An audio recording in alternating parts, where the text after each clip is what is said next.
안녕하십니까. 너무 반갑습니다.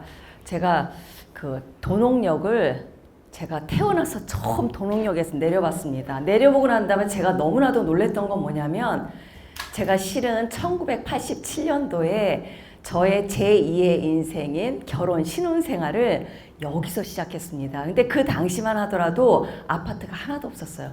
그냥 낮은 다세대 주택, 이제 2층, 3층 이렇게만 이제 그게 가장 최신 집이었을 때 이제 살고 나서 지금 딱 와 보니까 딱 내리는 순간 모든 게 다 아파트예요. 거기에다가 공원, 이렇게 정약용 도서관을 보면서 어머 이렇게 변했구나. 너무 아름답다라고 하면서 그래서 제가 이곳에서 이렇게 즐겁게 강의를 할 수 있게 된 것에 대해서 이제 감사를 이제 표합니다. 저는 오늘 우리 사회 갈등과 통일 디자인 마음 통합을 위하여라고 하는 이야기를 할 건데 원래는 제가 이렇게 프로그램 구성상 봤을 때 저는 약간 이렇게 전체적인 그림을 그린 얘기를 하려고 해요. 그래서 큰 것이고 그러면 이제 그 세부적인 내용으로 그 다음에 우리 조경일 작가님이 했었으면 이게 전체적인 그림을 보고 약간 깊이 들어가는 이렇게 될 텐데 조경일 작가님의 어떻게 보면 한국에서 이제 살아가면서 북한의 이야기, 한국에서 살아가면서 이야기, 우리들의 태도와 관련돼서 좀 생각하기 힘든 아주 깊게 들어가는 거였어요. 왜냐하면 보통 생각하기 힘든 것들 깊게 들어가서 그래서 오히려 이제 잘 들었기 때문에 저는 그냥 큰 그림을 부담 없이 이야기한다라고 생각하고 이제 들어주시면 될 것 같아요. 제가 하고자 하는 얘기는 뭐냐면 이 통일이라고 하는 것은 저는 한마디로 남북의 사람들이 함께 살아가는 거다.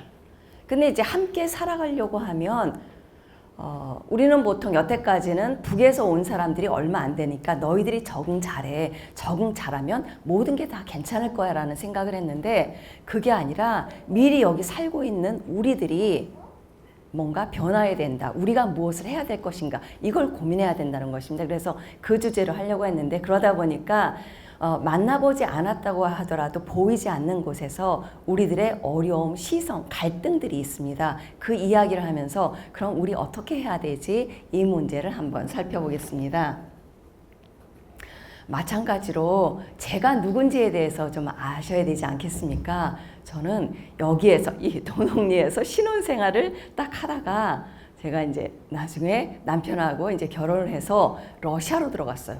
근데 경교롭게도 러시아에 들어간과 동시에 소련이 붕괴가 됐어요.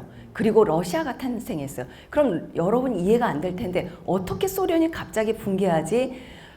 러시아라고 하는 경우에는 우리나라에서 약간 경기도, 그러니까 소련의 가장 큰 그 공화국 중에 하나가 러시아였어요. 러시아가 갑자기 우리 소련에서 독립할 거야. 내가 알아서 살아날 거야. 그러니까 소련 커다란 나라였던 소련에서 우리 러시아라고 하는 큰 지역이 나는 독립할 거야라고 하면서 같이 포함되어 있던 우즈베키스탄, 카자흐스탄, 키르기스탄 이런 뭐 해서 뿌리발트까지 해서 많은 나라들이 이 소련에서 나오게 되면서 독립하게 되면서 소련이 붕괴돼 버린 거예요. 근데 이제 그게 소련에 들어가자마자 이 일이 터졌어요. 근데 저는 애 데리고 남편하고 이제 애가 아주 어렵긴 했는데 우유 먹을 때인데 갑자기 붕괴가 된가 동시에 제 아이가 그때 10개월 정도밖에 안 됐어요. 이제 분유를 먹여야만 되는 상황인데 분유를 구하러 갔더니 분유가 없어요. 분유를 찾기 위해서 그 배째를 부르고 온 시내를 이제 돌아다니다가 결국은 못 구해서 빨리 이유식을 시켜야 됐던 그래서 그러나 저희 아들이 이렇게 약간 비실비실한 게 우유를 많이 못 먹어서 그런 것 같습니다. 이제 그런 상황이 있었습니다.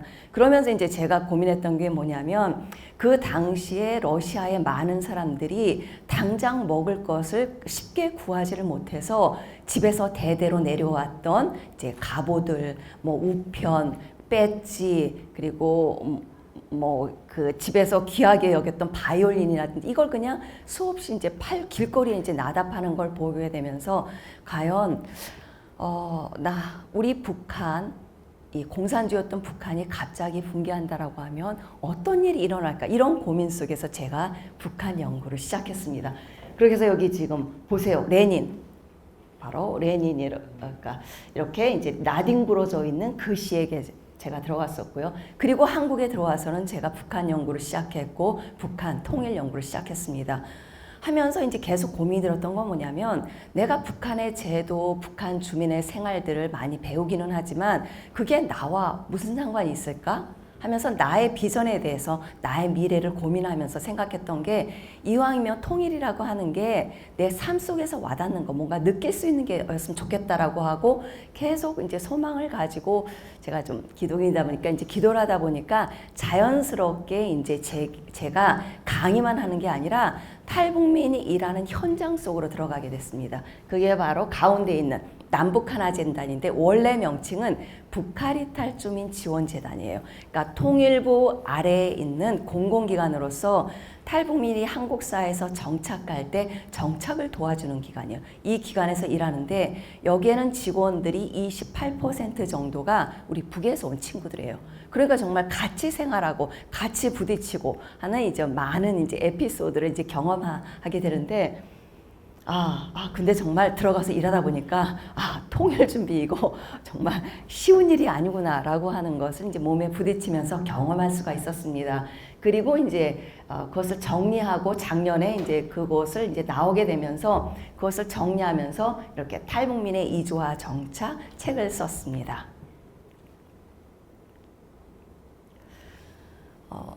우리 북한 출신, 북에서 온 사람들의 정착 현실은 어떤가라고 하는 것을 살펴보겠습니다. 보통 우리가 언론 속에서 접하는 것은 보게 되면 상당히 어렵다, 힘들다, 적응하기 힘들다, 편견 뭐 이런 이야기들을 많이 하게 되는데 의외로 정착을 잘하는 사람도 많아요. 그리고 정착 지원제도 상당히 잘 되어 있습니다. 이 정착 현실과 관련돼서 잘하고 있는 것, 어려운 것 이 부분들을 이야기하면서 그럼 우리가 해야 될 일은 무엇인가 이야기를 해보겠습니다. 그러니까 정착 제도와 관련돼서는 제가 감히 이야기할 수 있는 게 제가 이스라엘도 갔었고 미국도 갔었고 독일도 다 갔었는데 세계 어느 나라에 내놓아도 북한 출신들이 한국에 와서 정착하는 것과 관련돼서 법적, 제도적 이런 면에 있어서는 뒤떨어지지 않는다. 정말 잘 돼 있다라고 하는 것을 이야기할 수 있습니다. 그 대표적인 사례로 매년 남북하나재단에서 잘 정착한 사람들이 이렇게 발표를 해요. 앞에 나와서.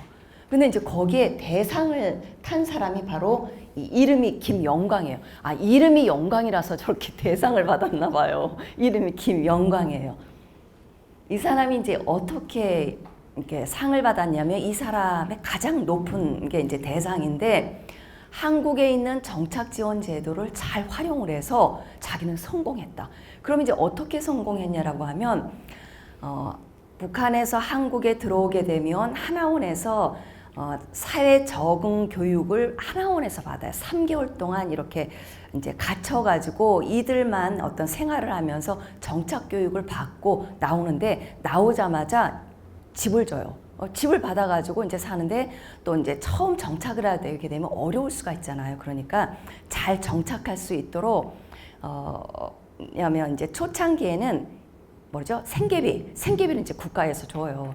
그러니까 이제 그 생계비도 주니까 아내랑 같이 있어서 처음에는 그냥 직업 훈련도 하고 뭐 사람 사는 것도 알 겸 천천히 적응을 해야지라고 하고 이제 나갔다 하루는 들어왔는데 아내가 굶고 있는 거예요. 아니 어떻게 아내가 굶지? 아니 왜 굶었어? 딱 얘기했더니 이게 이제 임대주택 아까 그 뭐냐면 정착 기초생계비를 주게 되는데 이게 행정상 착오로 인해서 이걸 좀 늦게 준 거예요. 그러니까 돈이 하나도 없으니까 아내가 굶고 있어요. 그것을 보고 난 다음에 정신을 바짝 차렸어요. 아니 굶어 죽지 않기 위해서 가족을 데리고 이곳에 왔는데 어떻게 아내가 이렇게 먹을 게 없어서 이제 굶어야 되는 이런 상황을 내가 이렇게 했구나. 가장으로서 정신을 바짝 차리고 난 다음에 당장 이제 주변을 갔어요. 뭔가 아르바이트라도 해야 되겠다. 그래서 이제 식당에 가서 나 좀 일자리 좀 없습니까? 하는데 식당 주인이 그나마 이제 우리 집에 와서 일해라 해가지고 자기도 식당에서 일하고 그리고 이제 아내한테도 얘기해서 아내도 일하고 하게 되면서 이제 같이 일하고 일하면서 이제 제도가 잘 돼 있다 보니까 직업 훈련을 또 공짜로 받을 수가 있어요. 직업 훈련도 하고 또 이렇게 해서 그래서 이제 이분 같은 같은 경우에는 어떻게 되냐면 한국의 정착제도라고 하는 게 임대주택을 주고 하는 거 이외에도 취업을 계속해서 3년 이상 잘 취업하고 있잖아요. 그럼 취업지원금을 줘요. 그 취업지원금이 최대 1,800만 원까지 줘요. 그리고 이제 최근 들어와서 또 하나 이제 괜찮은 제도 중에 하나는 뭔가 한국 생활에 잘 정착하려면 종잣돈이 있어요. 되잖아요. 그래서 미래 행복 통장이라고 해가지고 직장에 이제 이렇게 취업하고 난 다음에 받은 월급 중에 최대 한 50만 원 정도까지 이제 저축을 해요. 그러면 똑같은 돈을 정부에서 통일부에서 같이 저축을 해줘요. 그 4년까지. 그럼 자기가 최대 부으면 2,500만 원. 그럼 나머지 2,500만 원을 누가 부어준다고 했죠? 예, 통일부에서, 국가에서. 그러면 이게 4년 후에 직장을 그러니까 이렇게 잘 하고 나면 5천만 원 정도의 종잣돈을 받는 겁니다. 그래서 이 사람이 했던 얘기가 뭐냐면 자기는 이렇게 해서 취업했기 때문에 취업지원금 받고 그리고 미래행복통장 받고 직업훈련 잘해서 이제 직장을 좀 더 나은 곳에서 더 안정된 곳으로 옮기고 그리고 한국에서 잘 산다라고 하면 가장 먼저 뭐죠? 자기 집이 있어야 되잖아요. 자기 집까지 마련하고 자기는 살 수 있겠다 이렇게 얘기를 합니다. 와, 그래서 정말 와 대단하다 라는 생각을 했고 또 하나 이제 신경순 씨는 약간 이제 2000년도 이제 초반기에 이제 넘어왔던 사람인데 이분은 모든 탈북 여성과 마찬가지로 북한을 넘자마자 인신매매에 의해서 팔려갔어요. 그래서 이제 농촌에 이렇게 팔려갔는데 대부분의 이제 북에서 오신 분들이 탈북을 하면서 또 하나 놀라는 건 뭐냐면 특히 인신매매 받고 이제 결혼 이제 그 팔려가고 난 다음에 놀라는 게 뭐냐면 자기는 북한도 못 살기는 하지만 중국의 농촌도 이렇게 못 살고 교육을 못 받는 곳이 있다는 걸 처음 알았다 이런 얘기를 해요. 그러니까 먹고 사는 문제는 해결되긴 하지만 팔려가고 난 다음에 거기는 이제 여기 밤이죠. 이게 밤이에요. 밤 농사를 하는 곳인데 1년 내내 밤 농사를 해가지고 딱 팔았더니 나중에 먹고 사는 것밖에 안 나오더라. 그러면서 이제 이 생각했던 게 뭐냐면 우리 북한 여성들은 최소한 고등교육까지 받아요. 그러니까 고등학교까지 받아요. 여기서 벗어나려고 하면 가장 먼저 뭘 해야 되죠? 말이 통해야 되잖아. 중국어 배워야 되겠구나. 해서 이제 TV 열심히 보고 길거리 돌아다니는 중국의 이제 중국 교과서 보면서 열심히 글을 배웠어요. 그리고 난 다음에 나 돈 벌어야 되니까 좀 허락해 주십시오. 해서 가족의 허락을 받고 시내 나가서 일하게 되는데 그때 우연히 한국에 있던 이런 밤 사업을 하는 사람하고 연결이 돼요. 중국에 밤이 어디가 좋은 게 있고 안 좋은 게 있는지 이것을 이제 하는 일을 맡게 됐습니다. 그러다가 결국 중국에서 신변 위협 때문에 한국에 왔는데 하나오늘 나오자마자 내가 가장 잘할 수 있는 건 밤 농사야 해가지고 이것과 연관이 돼서 회사를 차렸어요. 제가 이 기사가 나왔던 게 20년 조금 전이니까 한 7년 전에 매 1년에 한 20억 정도의 매출을 받는 정말 잘 팔려요. 한번 인터넷 검색해 보세요. 이 밤 상당히 인기 좋습니다. 그리고 맛있습니다. 이런 사례들도 있습니다. 그 다음에 여기 조경희 작가 이야기 잘 들으셨죠? 대부분의 이제 제가 이 강의에서도 우리 북한 주민에 대한 사례들을 많이 이야기할 텐데 이 사례들의 상당 부분은 약간 북에서 한 30, 40까지 살았던 어느 정도 연령이 있는 사람이에요. 연령이 있는 사람의 경우에는 자기가 살았던 생활 방식이나 습관이나 이런 부분들을 잘 바뀌기가 쉽지 않기 때문에 정말 어려워요. 그래서 이제 갈등 관계가 있을 수 있는데 이렇게 이제 14살까지만 북한에 있다 와서 한국의 교육을 받은 경우에는 본인이 북에서 왔다라고 얘기하지 않으면 몰라요. 그냥 생긴 것도 보세요. 얼마나 잘생겼어요. 그러니까 사위사건이 싶을 정도로 잘생겼죠. 거기다 말 잘하죠. 거기다가 이제 이런 글 잘 쓰죠. 제가 글 보면서 놀라는 게 어쩜 저렇게 글을 잘 쓰지? 내가 정말 저렇게 글 잘 썼으면 좋겠다. 아니 어쩜 저렇게 철학적으로 사고를 해 하면서 제가 오히려 이제 배워가고 있거든요. 그럴 정도로 상당히 이제 그 청년들의 경우에는 상당히 뛰어납니다. 경쟁력에 있어서 거기다가 스토리텔링이 있기 때문에 현대 사회는 스토리텔링이 있어야지만 자신의 이미지만 있어야지만 살아가는 사회이기 때문에 상당히 경쟁력이 있어요. 이제 그런 상황이기 때문에 이 책에서는 정말 북한에 고향을 뒀지만 한국에서 어려서부터 살면서 평범한 청년으로서 내가 어떤 고민을 하고 있는지, 이 사회가 나를 어떻게 봤으면 좋겠는지, 이 이야기를 정말 담담하게 그려나가고 있고 정말 잘 정착하고 있는 사례라고 할 수 있을 것 같습니다. 근데 상당히 어려운 예가 많아요. 저는 이제 이 사례를 가져왔던 건 바로 백골이 된 상태에서 침대 위에 뼈만 남은 상태에서 탈북 여성을 발견한 상태였는데, 실은 이 여성은 제가 아는 분입니다. 남북하나재단에서 제가 거의 한 17년, 어떻게 15년 이상을 근무했었는데, 저와 함께 재단에서 근무했던 상담사였어요. 북에서 온 사람들을 바로 도와주는 상담사 일을 했었고, 제가 14년, 15년 이때 이제 접했을 때 상당히 밝아요. 그리고 이제 공부도 했었고, 그리고 특히 청년들의 관심이 있었고, 청년들 중에서도 진로 진학 상담에 관심이 있었기 때문에 저랑 같이 회의를 하고 그랬었습니다. 이렇게 밝았던 사람이 갑자기 공부를 하겠다라고 하면서 재단을 그만뒀어요. 그리고 저는 뒤늦게 이 사실을 2022년도 언론을 통해서 접하면서 정말 너무나도 이제 놀랐어요. 그냥 놀란 것보다는 그냥 이럴 수가 있을까? 그냥 믿을 수 없는, 이게 가능한 일이야 라는 생각을 했어요. 그것은 이 여성은 이제 혼자 왔었고 가족이 없었어요. 그러니까 아무도 이제 연결이 안 되고, 그렇지만 재단 안에서는 친구도 있었고 같이 대화도 하고 했는데, 이러한 관계들을 갑자기 끊고 나가서 이렇게 혼자 있었다라고 하는 건 한국 사회에서 이제 우리가 보기에는 정말 적응 잘했다. 저 사람 정말 괜찮은 사람이야. 이 정도면 정말 성공 정착 사례야 라고 했던 사람도 북한에서의 경험, 탈북 과정에서의 나에게 이야기하지 않았던 어려움이나 이런 고통들이 잘 정착된 것 같은데 갑자기 이것이 발현이 되거나 누군가 보이지 않게 충격을 줬을 때 다시 되살아날 수 있다는 거. 그럼 진정으로 이 사람이 한국 사회에서 자신이 회복된다라고 하는 것이 무엇인가라고 하는 이런 문제 제기를 던졌습니다. 이제 이 사건 이후에 정부 차원에서는 이런 취약계층이나 이렇게 외롭거나 하는 사람들과 관련된 이런 시스템을 구축하고 계속 다가가기 위한 노력을 지금 하고 있습니다. 그런데 이제 제가 이제 하고는 이렇게 잘 정착하고 있는 사회, 평범하게 살고 있는 사람, 이렇게 죽음으로써 자신의 그 부적응을 보여주고 있는 이런 사례도 있는데, 근데 대부분이 그러니까 일반 사람들, 우리 북에서 온 사람들이 그냥 일반적으로 느끼고 있는 일반적인 어려움이 뭘까? 그것은 바로 전 시간에 얘기했던 우리들의 인식, 편견, 그리고 이로 인한 오해, 어려움이라고 하는 거예요.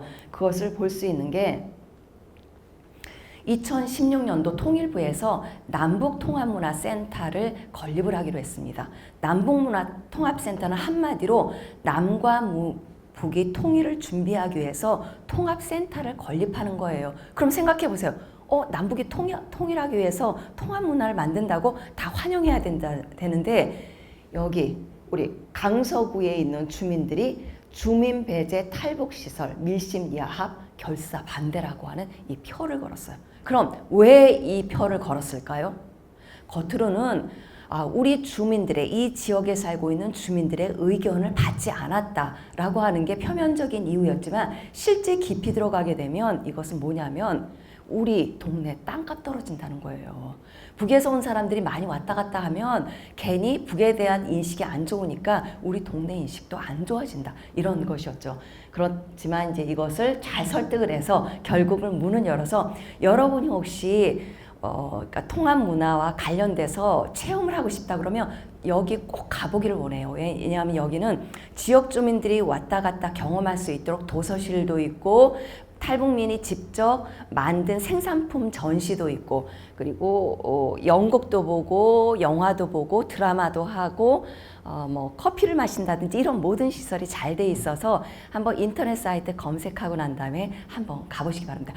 또 대표적으로 우리 조경일 작가가 바로 통합문화센터 사업 중에 하나가 북한 출신들의 창작, 예술가들의 활동을 지원하는 사업이 있어요. 거기 선정이 돼서 바로 이 책이 나온 겁니다. 예. 근데 그거 뽑히는 거 쉽지 않아요. 아주 치열한 경쟁에 의해서 이제 뽑혔다는 걸 다시 한번 말씀드립니다. 그래서 우리 남북의 그 인식이라고 하는 게 정말 얼마나 다르냐 하면 매년 실태조사라는데 우리 이제 북에서 온 사람들 입장에서요. 여기 한국에서 살면서 차별이나 아니면 무시당한 경험이 있습니까? 라고 딱 물었어요. 그랬더니 10 중에 1명 내지 2명은 나 차별당한 경험이 있어. 그런 욕설을 받은 적이 있어. 라고 이야기를 해요. 그러면 이제 북한 출신 입장이 아닌 우리 입장에서 이야기를 하면 우리 같은 경우 얼마나 부정적이졌냐면 예전에는 우리 탈북민이 한국에 들어오기 원하면 모두 받아들여야 된다가 2007년도에 52%였는데 최근에는 32.5% 확 떨어졌어요. 그리고 우리 정부가 더 많이 지원해 줘야 된다라고 하는 세금으로 더 많이 지원해 줘야 된다는 것도 바로 59.2에서 37.5로 확 떨어졌습니다. 과연 우리들의 인식이 얼마나 떨어져 있는가를 볼 수가 있습니다. 이제 중간 정도로 가서 저는 어떤 이야기를 하고 싶으냐. 그럼 여기 계신 분들은 우리 북한 분이 여기 친구로 왔다. 어떻게 잘 살아가고 있는지 한번 같이 자기 자신한테 한번 물어보면서 이제 가보시기 바랍니다. 남북쯤이 소통의 차이 어떤가 보겠습니다. 밥이나 다음에 밥이나 같이 먹읍시다. 네, 좋아요. 3일이나 지났는데 왜 밥 먹자는 연락이 없지? 여보세요? 왜 연락을 안 해요? 계속 기다렸잖아요. 자기가 먼저 밥 먹자고 해놓고. 탈북민은 남한 주민에게 왜 화가 났을까요? 밥 먹자고 했던 남한 주민은 왜 연락을 안 했을까요? 우리 첫 시간부터 열심히 우리 공부를 하고 계신 우리 선생님, 왜 그런 것 같을까요? 다시 한번 여기요. 다음에 밥이나 같이 먹읍시다 그랬어요. 네, 좋아요. 3일이나 지났는데 왜 밥 먹자는 연락 없지? 왜? 연락도 안 했어요. 막 화가 났어요, 우리 북출신이. 우리 남한 사회에서는 밥이나 같이 먹읍시다가 일종의 인사인데 인사하고 이별할 때 그냥 하는 인사인데 이제 탈북민은 그거를 진짜 약속으로 생각하고 이해하는 거죠. 서로 의사소통이 좀 달라요. 예, 정확히 표현을 해주셨습니다. 우리 큰 박수 부탁드립니다. 예, 우리는 그냥 인사말이에요. 다음에 밥 먹읍시다. 그리고 만나다면 이제 전화 끊을 때도 시간 나면 나중에 밥 한번 먹어요. 그러니까 우리는 그냥 이렇게 막 하는 얘기 많이 하거든요. 근데 북에서 온 분은 진짜로 믿었어요. 왜냐하면 여기는 직설적인 화법이 잘 돼 있거든요. 그럼 이제 두 번째 사례를 보겠습니다. 월급날이구나. 너 월급 얼마 받아? 헐, 월급 액수를 물어보다니. 어휴. 네. 탈북민들은 월급 받는 것에 대해서 그냥 솔직하게 물어봤는데 남한 입장에서는 월급 같은 경우는 거의 프라이버시라고 생각하니까 그래서 되게 당황했을 것 같습니다. 예. 기본적으로 곧바로 이제 친구 사귈 수 있는 분들이 여기 많이 와 있습니다. 예. 왜냐하면 우리는 월급 얼마야라고 물어보는 거 여기 이제 딸하고도 같이 하는데 저의 딸이 제 월급 얼마인지 몰라요. 왜냐하면 제가 월급 얼마야라고 물어서 만약에 할 때 대답하기가 뭐한 게 제가 월급을 많이 얘기하면 우리 딸 어떻게 할까요? 예, 용돈을 많이 받아가요. 근데 적게 얘기하면 우리 엄마가 별로 약간 돈 조금 받는 데서 일하네? 이럴까봐 제가 말을 못해요. 그건 뭐냐면 보이지 않게 우리에게 있어서 월급은 경제력하고 자기 인격하고 연계될까봐 조심스러워요. 그래서 잘 얘기를 안 해요. 그런데 우리 북한 친구 같은 경우에는 그럼 왜 이렇게 물어봤냐라고 하면 북에서는 어떻게 여기 계신데 노동자 월급과 우리 그 공무원, 당간부하고의 월급 차이가 어느 정도입니까? 월급 차이 별로 없어서 잘 월급 차이 없는 걸로 알고 있는데. 예, 맞습니다. 지금 이제 북에서 교사 월급이 한 5,000원 정도밖에 안 돼요. 그럼 노동자 같은 경우에도 5,000원 정도밖에 안 돼. 근데 이제 그 돈은 쌀 1kg 정도밖에 살 수 없는 거예요. 그러니까 월급으로 살 수 없는 이제 그런 사회거든요. 그러다 보니까 이게 상당히 이제 다르다라고 하는 겁니다. 그럼 다른 예를 하나만 보고 이제 넘어가도록 하겠습니다. 내가 못해서 우리 팀 졌잖아. 좀 더 열심히 했어야지. 사람 앞에다 대놓고 저렇게 말하다니. 예, 우리 또 선생님 왜 그랬을까요? 우리 탈북 같이 경기를 했어. 운동 경기를 했는데 개땀에 네가 못해서 졌어. 그러면 놀래잖아요. 앞처럼 직설적인 게 일반적이고 뭔가 생활 종합을 하면서 예. 그게 익숙해서 그럼 남한 사람은 왜 약간 당하고 놀랬을까요? 저희는 그렇게 하는 게 좀 공격적으로 느껴지고 뭔가 부정적인 얘기를 이렇게 친하지 않으면 예, 너무 그 대답을 우리 큰 박수 부탁드립니다. 예. 예. 뭐냐면 우리들 같은 경우에는 잘한 어떻게 뭐냐면 그 사람이 뭔가 잘했다 할 경우에는 우리는 너 너무 잘했어. 너 때문에 우리가 이겼어. 막 이야기를 해요. 근데 부정적인 이야기를 할 때는 야, 너 때문에 못했어. 네가 좀 열심히 했어야지 하는 얘기는 긍정적인 얘기는 약간 북돋아주지만 부정적인 얘기는 혹시라도 관계가 깨질까 봐 가능한 한 이 얘기는 잘 안 해요. 근데 정말 직설적인 사람 하는 사람도 있죠. 근데 그렇지 않다는 이야기죠. 그럼 이제 남북의 사람들이 만났을 때 어떤 일을 어려워할까라고 하는 것들을 보게 되면 저는 세 가지를 이야기하려고 해요.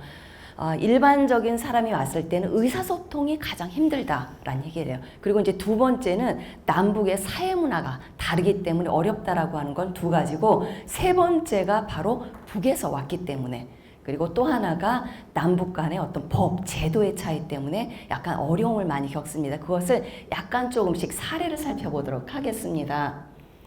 그럼 이제 의사소통이 어렵다라고 하는 얘기는 영어, 외래어가 어렵다. 그리고 문자, 그리고 SNS 언어, 남북한 간의 뜻이 달라진 바 이런 말. 그래서 초창기에는 이게 어렵다는 얘기를 많이 했는데 요즘엔 이제 10대나 20대 그리고 30대 같은 경우도 이거 그렇게 어려워하지 않아요. 왜 그런지 아세요? 하나오늘 나옴과 동시에 가장 먼저 마련하는 게 뭐냐면 핸드폰이에요. 모르면 다 검색해요. 그래서 다 찾아. 이게 노트북, 이게 컴퓨터라는 얘기구나. 펜슬, 뭐 하면서 다 찾아봐요. 그래서 이제 괜찮은데 정말로 어려운 건 뭐냐면 우회적 표현과 직설적 표현이 없다는 얘기를 해요. 우리는 그런 얘기면 밥 한 번만 우리 예를 들면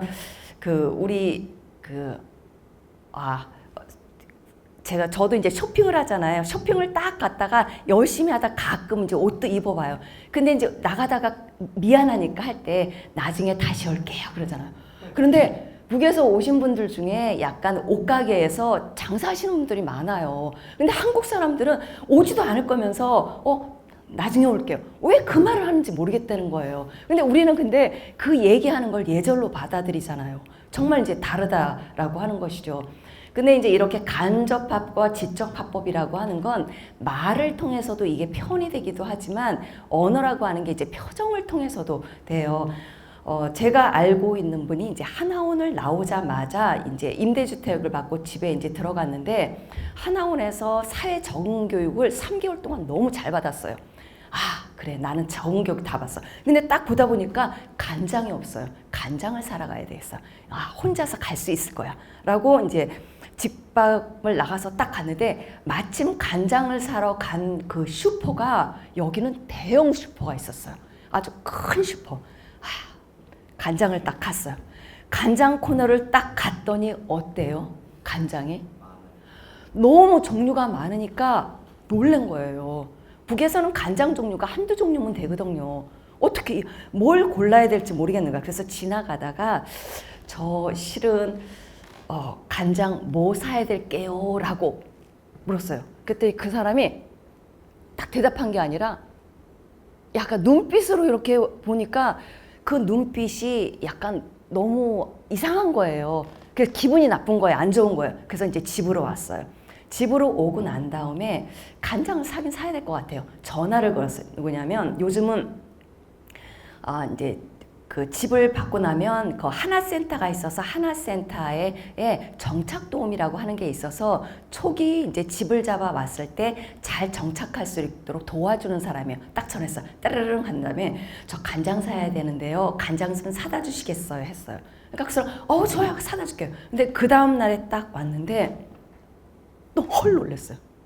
아주 큰 거죠. 대용량 큰 간장을 사가지고 온 거예요. 근데 이제 이 아가씨는 혼자 왔어요. 그걸 보고 또 이렇게 기분이 좋지 않고 약간 좀 안 좋았다는 거야. 그럼 여기서 우리가 두 가지 지점을 생각해야 되는데, 간장을 이제 사러 갔을 때, 여기서 느꼈던 건 뭐냐면, 말로 표현은 하지 않지만, 이 사람에서 느꼈던 건 뭐냐면, 간장이 뭘 사야 돼? 라고 물었을 때 한국말을 쓰네? 근데 말투가 좀 서투르네? 이 사람 어서 왔지? 혹시 조선족 아니야? 라고 하는 그 느낌. 그리고 이제 그 느낌이 자기를 동등하게 봐주지 않는다라고 하는 거. 근데 이제 우리 사회는 똑같은 재외 동포라고 하더라도 미국에서 온 동포, 뭔가 영어를 쓸 수 있는 캐나다나 이쪽에서 온 동포들하고 우리 이제 중국이나 이렇게 소련과 같은 사회주의권에서 온 동포들하고 같이 보질 않아요. 그렇게 봤을 때 자기를 바라보는 시선에 있어서의 어떤 위계 관계를 느끼고 별로 안 좋았던 거예요. 그리고 이제 두 번째 지점은 어떤 지점이냐면 뭐야, 내가 북한에서 못 먹고 못 살았다고 이렇게 큰 간장 준 거야? 라고 하는 거. 여기서 약간 좀 이제 섭섭했던 거죠. 근데 이제 여기서 어떤 거냐면, 만약에 우리가 이런 남북이 만났을 때 어떻게 해야 될 것인가 라고 하는 것을 좀 더 교육을 받았다라고 하면 전화할 때, 근데요, 한국엔요, 간장도 여러 종류가 있어요. 그것도 작은 게 있고 큰 게 있는데, 어떤 종류가 좋으세요? 라고 한번 물어봤었으면, 이게 괜찮았을 거예요. 근데 이제 우리는 물어보지 않는다는 거예요. 그리고 대답해 주지 않는다는 거예요. 이제 이러한 이제 이야기가 있었다는 것입니다.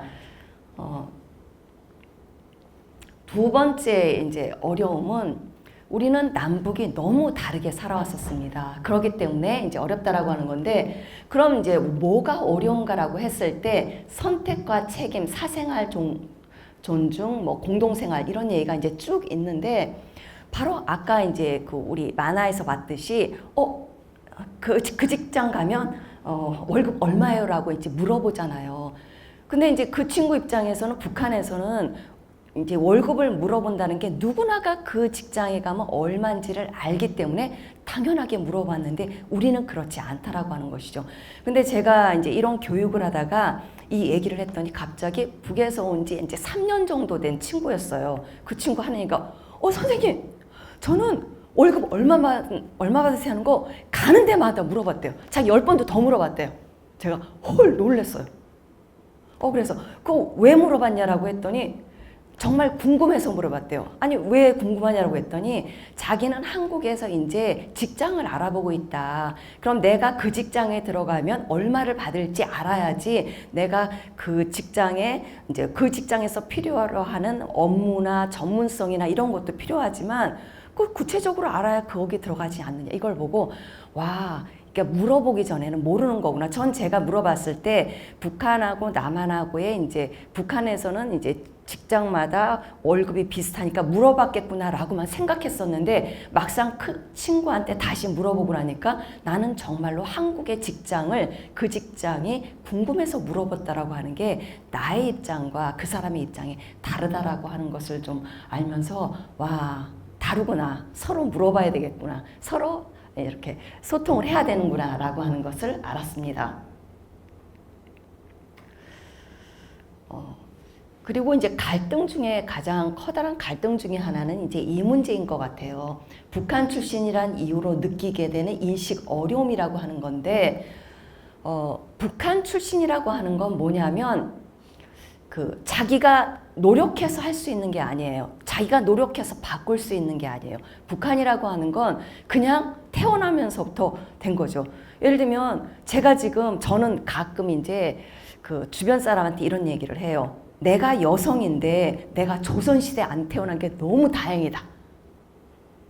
내가 왜냐면 저는 어렸을 때 제가 있을 때만 해도 남녀 차별이 있고 그런 상황이었기 때문에 나는 여자가 아니라 남자로 태어났으면 너무 좋았을 텐데 그럼 내가 하고 싶은 거 막 하고 앞으로 막 나서고 뭐 제가 생긴 건 이렇게 곱사맣게 좁게 생겼는데 생각 자체는 제가 좀 통이 크고 하고 싶은 것도 많고 막 도전하고 싶은 것도 너무 많거든요. 그래서 전 제가 여자인 게 싫었어요. 오죽하면 저는 여자로 태어나서 결혼해서 애 낳고 하면은 내가 원하는 이상을 이룰 수 없다. 그래서 전 결혼도 안 하려고 했었어요. 근데 이제 어떻게 하다 보니까 결혼도 했거든요. 근데 내가 만약에 조선시대에 태어났었으면 내가 여성으로서 공부를 할 수 있었을까? 공부의 기회도 안 되고 내가 사회생활을 할 수 있었을까? 내 능력을 발휘를 못 했을 것 같아요. 이렇게 북한에서 태어났다라고 하는 건 내 힘으로 바꿀 수 있는 게 아니고 그냥 주어져 있는 거야. 근데 이제 우리 사회는 그냥 주어져 있는 것을 가지고 그 시선을 통해서 그것을 다르게 보고 편견을 가지고 있고 이상하게 바라보는 것은 정말 이거는 폭력일 수 있다라고 하는 거예요. 근데 이제 우리 사회는 그것을 인식을 못하고 그렇게 하고 있다라고 하는 것이죠. 왜냐하면 이제 북한은 지금 미사일 거기다가 또 핵 실험 그리고 지금은 이제 군대 파병 이런 것을 보게 되면서 상당히 북한에 대한 공격적, 부정적 의식으로 이제 가득 차 우리는 이제 그것을 느끼게 되는데 그런 상황에서 이제 학교나 직장을 가게 되면 우리는 어떻게 대화를 해요. 대화를 하다가 나중에 깍 하다가 야, 북한 너희들 왜 그래? 라는 표현을 해요.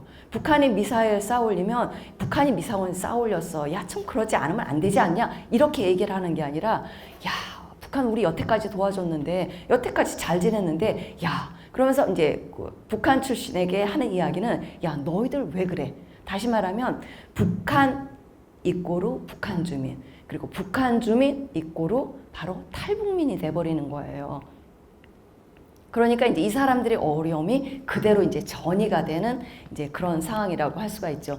또 하나 이제 그 소수의 탈북민의 잘못이나 어려움을 바로 이제 전체로 일반화하는 것을 안 해야 되는데 이런 경향이 있는 것 중에 하나가 제가 알고 있던 청년 이제 우리 학생도 이제 그 당시에 이제 중학교에 이제 잘 다녔어요. 근데 이제 그 당시에 약간 좀 미사일 발사 비슷하게 이제 안 좋은 상황이 있었던 겁니다. 있었던 이제 상황에서 결국 이제 대안학교로 이제 학교를 그만두고 대안학교로 이제 나올 수밖에 없었는데 그리고 이제 또 어떤 친구들 같은 경우 이제 막 싸우거나 이제 그래서 치고받고 하다가 결국 막 교무에 회부되거나 이제 그런 일이 있게 되는데 이때 이제 또 겪게 되는 것은 어떤 거냐면 자신은 이렇게 그러니까 북한 출신이라고 하는 것이 좀 자신에게 이렇게 연결이 안 됐으면 좋겠다. 한 예로 둘이 싸워요. 남북 우리 청소년이 함께 싸워요. 그럼 우리 남한 아이들이 막 싸우잖아요. 치고받고 딱 싸워요. 딱 치고 싸우면 우리는 그러죠.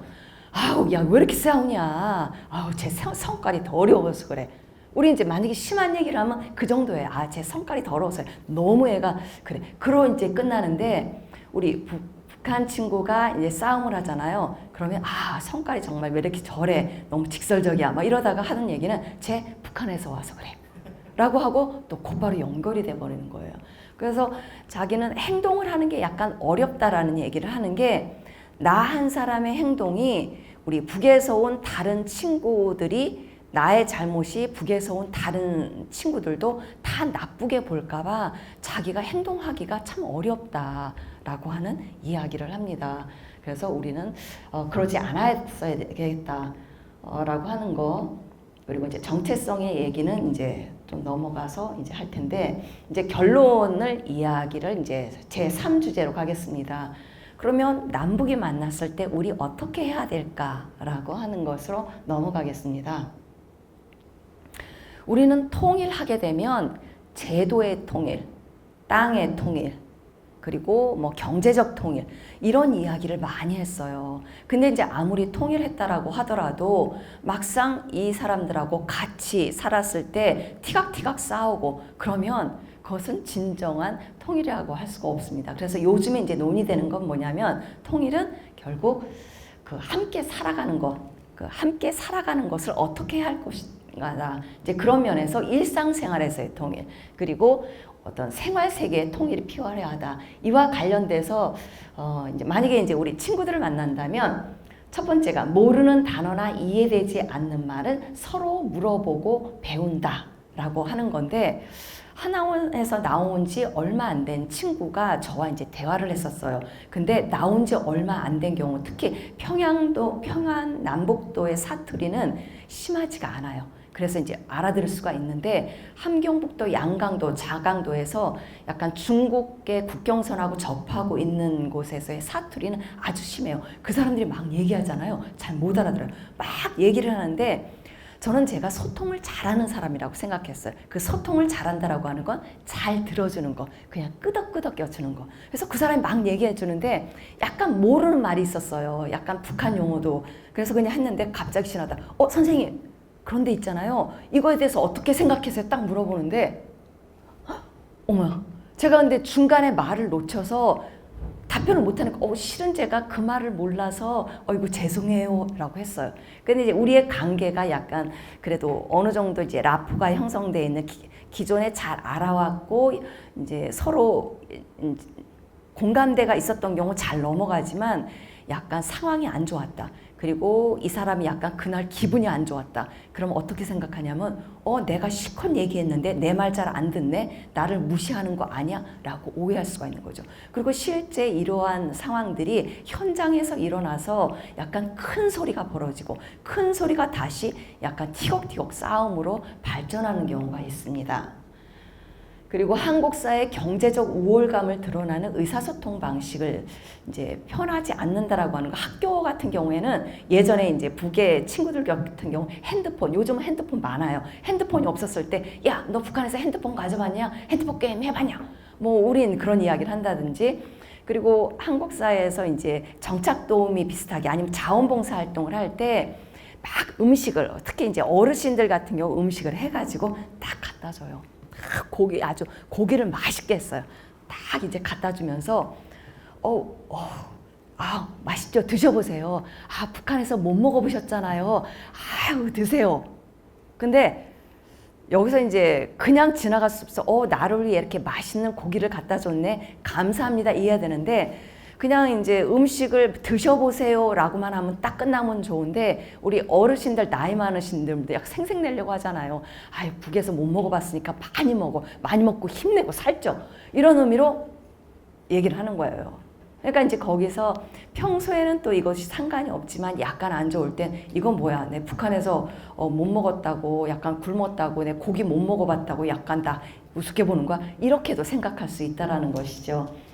그리고 일상생활에서 상대방이 듣기 거북한 이야기는 물어보지 않는다라고 하는 게,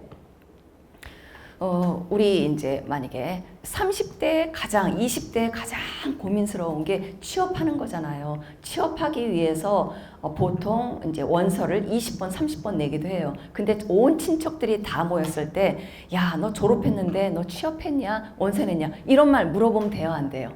이제는 안 물어보죠. 왜냐하면 이제 그렇지 않아도 고민하고 있으니까. 마찬가지로 북에서 오신 분들 같은 경우에 넘어와서 온 가족이 함께 온 경우에는 정착도 잘하고 별로 문제가 없어요. 근데 이제 그렇지 않고 어려운 과정을 겪어왔거나 아니면 인신매매로 팔려왔거나 아니면 오는 과정 중에 자기 가족이 잘못됐거나, 특히 제가 알고 있는 친구는 먼저 오고 난 다음에 정말 브로커 비용을 줘가지고 엄마를 데려오려고 했어요. 근데 이 브로커가 약간 좀 잘못되는 바람에 중간에 다시 이제 가족이 이제 북송이 되는 이런 경험에서 상당히 트라우마로, 그게 거의 한 5년이 지나고 10년이 되는 상황에서도 엄청난 트라우마로 남아 있더라고요. 이제 이런 것을 이제 직접 물어봤을 때 상처가 될 수도 있다. 근데 이제 본인이 이런 얘기를 쭉 하면 상관이 없어요. 이제 그렇지 않고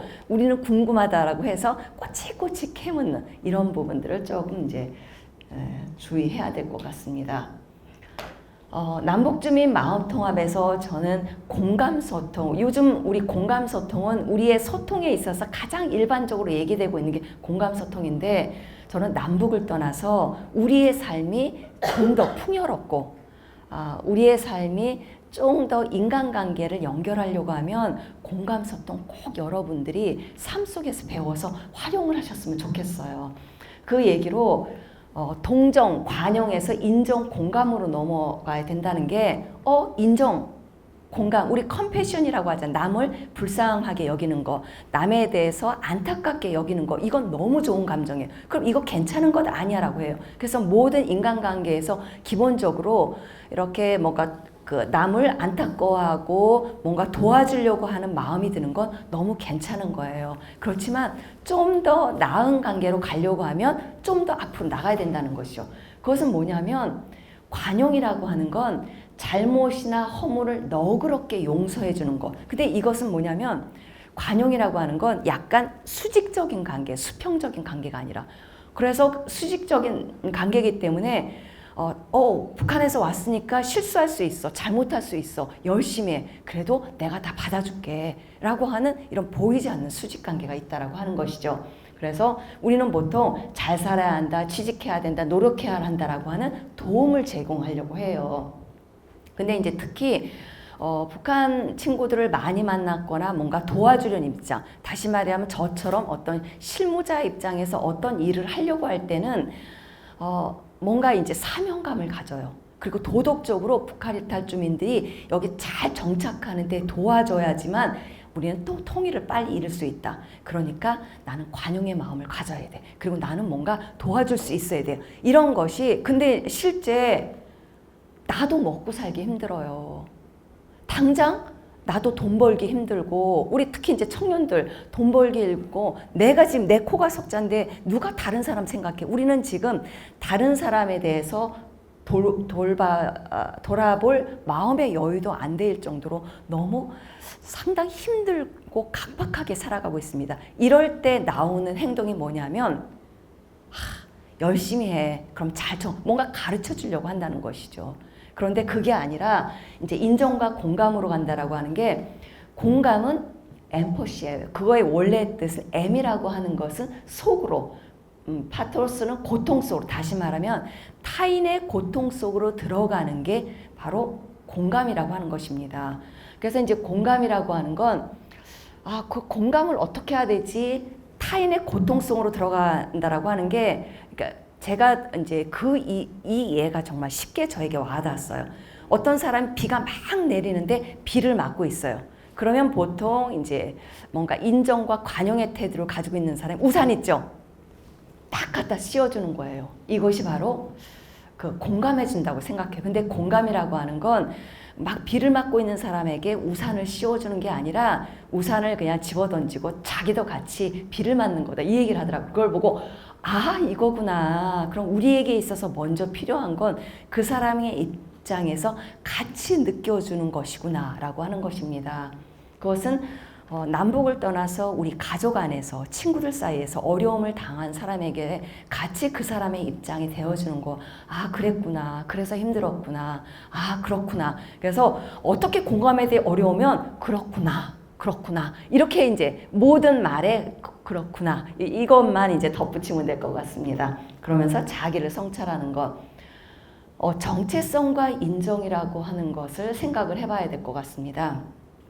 정체성이라고 하는 것을 첫 번째 시간에 이어서 두 번째 계속 연장되는 이제 주제인데, 북한 사람인가 남한 사람인가라고 한 것과 관련돼서 우리들의 가장 좋은 정체성은 북한 사람이어서 남한 사람, 또는 요즘은 이중 정체성, 예전에는 북한 남한 함께 있는 거, 그리고 좀 더 나가서 요즘에는 이제 다중 정체성, 여러 가지를 함께 경험하고 느끼는 거, 이렇게 해서 이제 다중 정체성으로 가고 있는데, 우리 베리는 그런 얘기를 해요. 다른 곳에서 살다가 또 다른 곳에 왔을 때에 잘 적응하는 사람의 유형을 4가지로 나누었는데, 보통 적응, 동화, 그리고 통합이 있는데 통합이 가장 바람직한 것이래요. 근데 이제 통합이라고 하는 건 어떤 것이냐면 북한의 정체성과 북한의 문화라고 하는 것, 다시 말하면 자기가 있던 다른 곳에서의 문화와 정체성을 그대로 인정받으면서 새롭게 온 곳에서의 문화와 정체성을 인정받는 거예요. 그걸 다른 말로 하면 북한에서의 문화와 정체성을 그대로 인정받으면서 새로운 한국 사회에서의 한국의 문화와 정체성을 다시 인정받는 거. 이게 가장 바람직한 통합이거든요. 근데 이제 우리 가장 뭐냐면 딱 왔어요. 우리 이제 정착도움이나 아니면 이제 이분들 멘토 하는 분이 처음 하신 얘기, 특히 나이 드신 분이, 이제 저도 나이가 들었지만 가장 하는 얘기가 뭐냐면 가르쳐 주고 싶은 거예요. 아유, 북한에서 힘들었지. 다 잊어버려. 이제 새로 출발해. 이게 무슨 얘기죠? 그러니까 북한에서 있었던 거 다 잊어버리고 어려운 거 다 잊어버리고 한국에서 새로 출발해. 앞으로 다 잘 될 거야 라고 하는 건 북한에서의 어렸을 때 경험이나 문화나 자기의 경험 다 잊어버리고 한국의 걸 다 받아들여라. 한국에서 새로 출발해라. 바로 이게 바로 적응해라, 동화해라라고 하는 겁니다. 근데 실제 이제 우리 정부의 북한 이탈 주민에 대한 정착 지원의 목표는 사회 통합이에요. 남북이 통합하는 겁니다. 그러니까 통합한다라고 얘기하는데 실제 그럼 통합이냐라고 하면 그 내용의 이면에 보게 되면 이제 공식적으로는 통합해야 한다라고 하지만 실제 내용에서는 적응해라.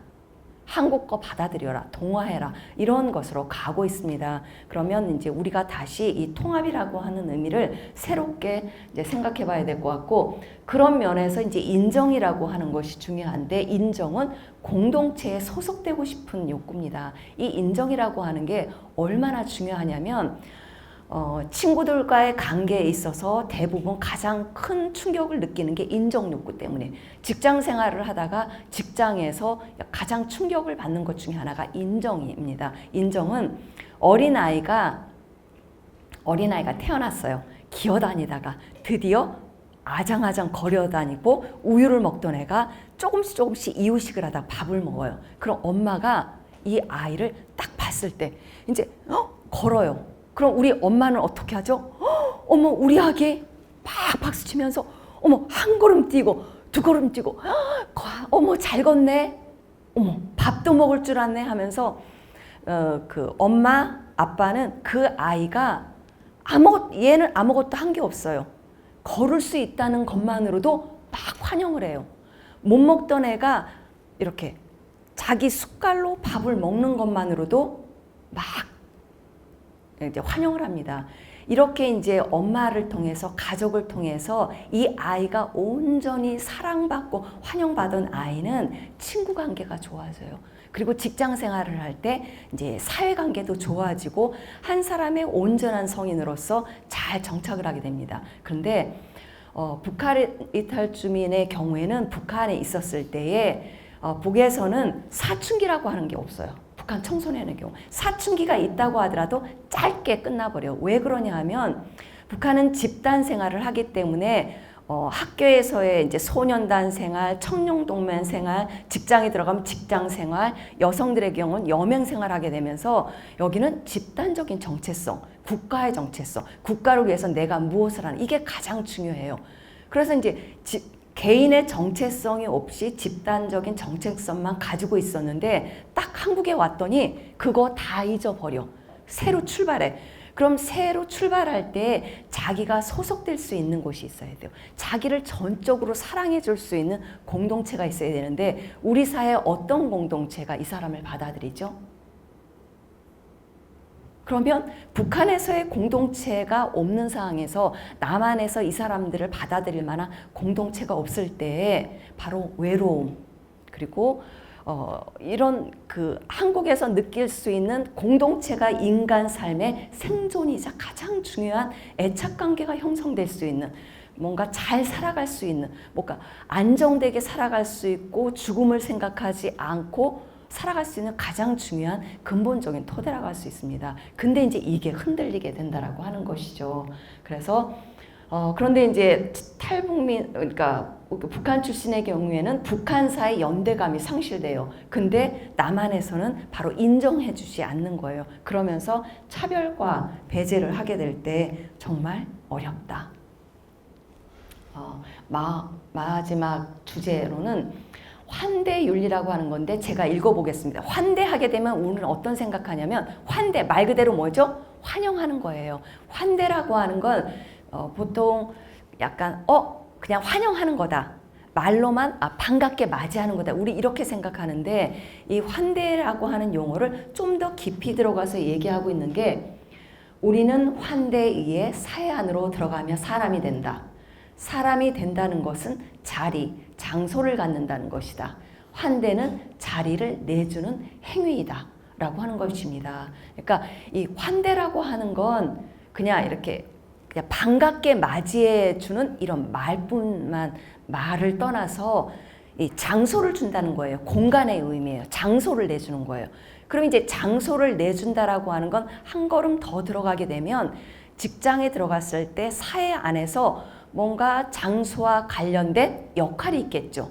교회 안의 역할, 예를 들면 뭐 절이 있으면 절에서의 역할, 학교에서는 학교에서의 역할, 이런. 그리고 역할을 좀 더 깊이 들어가면 뭐죠? 직책, 지위, 명예 이런 것과 연관이 되는 거예요. 그럼 과연 우리 사회는 북에서 온 사람들에게 이렇게 환대할 준비, 공간을 내어주고 장소를 내어주고 직책과 이런 이제 직위를 내어줄 만한 준비가 되어 있는가라고 할 때 그렇지 않다라고 하는 점입니다.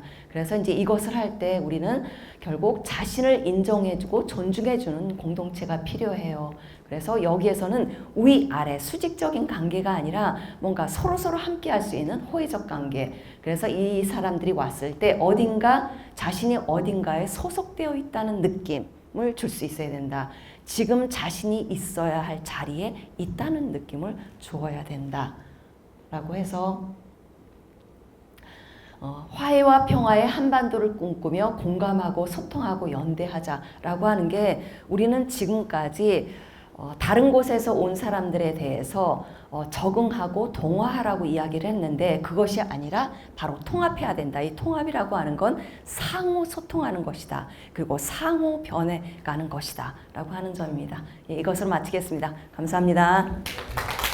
독일 경우 또 베트남 경우 이야기를 하면서 조금 지나고 난 다음에 약간 갈등이 있었지만 조금 지나고 나서 어느 정도 시간이 걸리긴 했지만 좀 더 나아졌다라 이제 이런 이야기를 해주셨는데 독일의 경우에도 분단이 아니라 통일이 됐거든요.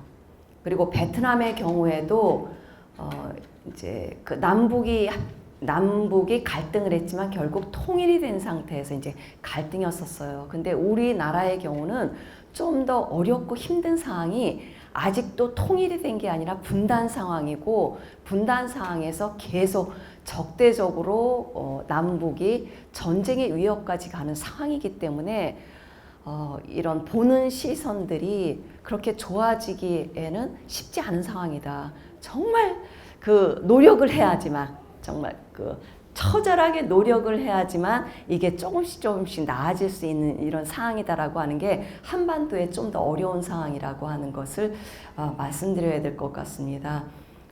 그러면서 이제 지금 본래 질문을 이제 정체성과 이제 관련돼서 북에서 오신 분이 이제 정체성이라고 하는 것도 조금 더 기다려주게 되면 이런 우리가 그들을 바라보는 시각, 그들이 우리들을 바라보는 시간이 좀 더 이제 나아지지 않겠는가라고 이야기를 하는데 실제 이제 같이 있다 보면 막 많이 이제 부딪히는 것 같아요. 많이 부딪히긴 하지만 우리 한국사의 입장에서 한국민의 입장에서 보게 되면 분단의 상황에다가 또한 이제 빨리빨리 사회다 보니까 정말 살아가는 것 자체가 힘들어요. 그리고 결혼해야 되고 직장 가져야 되고 내가 남보다 더 높이 올라가야 된다라고 하는 이런 자본주의 극도의 이제 자본주의가 극도로 된 상황에서 여기에 또 하나의 경쟁자인 북에서 온 사람들이 오다 보니까 이것이 이제 더 어렵게 이제 진행되는 것 같습니다. 그렇기 때문에 이런 공존, 평화, 화해 이러한 노력들이 우리 삶 속에서 우리 한국 사람이 더 많이 변화되지 않으면 정말 힘든 상황이다. 왜냐하면 있는 사람들이 변해줘야지 온 사람들이 변하지 이렇게 다수가 있는 사회에서 소수가 왔는데 소수 보고 너희 변해라. 그럼 우리도 변하겠다. 이것은 잘 통하지 않는 것 같아요. 다수가 있는 사람이 그나마 여유 있게 변해줘야지 소수에 있는 사람들이 좀 더 숨을 쉬면서 약간 적응하지 않을까 그런 면에서는 저희가 더 많은 것을 걱정해야 될 것 같다. 근데 정말 재단에서 일하고